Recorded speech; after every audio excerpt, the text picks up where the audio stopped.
I don't really want to belabor the point, but I want you to see the difference here between pointers and multi-dimensional arrays.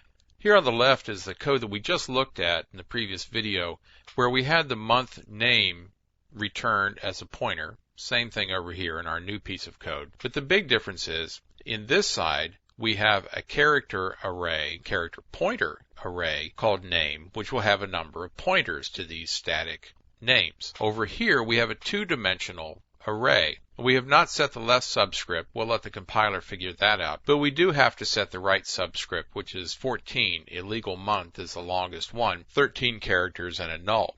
Well, what's going to happen here? What's the big difference? In this array of pointers, we have a very small piece of memory set aside here, which is large enough to contain these 13 items, or 13 pointers. So if a pointer is 4 byte, it's 13 times that, 52 characters, or 52 bytes is set aside in here to contain all of these pointers. These values are static characters, and they're off outside of our data area, so they're not taking up data space. Now on this side, we have an unknown array subscript, but we know it'll be 13. But it's going to be times 14 characters each. And I'm not going to do the math. I don't care to. You can if you like. To figure out just how big this block of memory is going to be that's set aside here.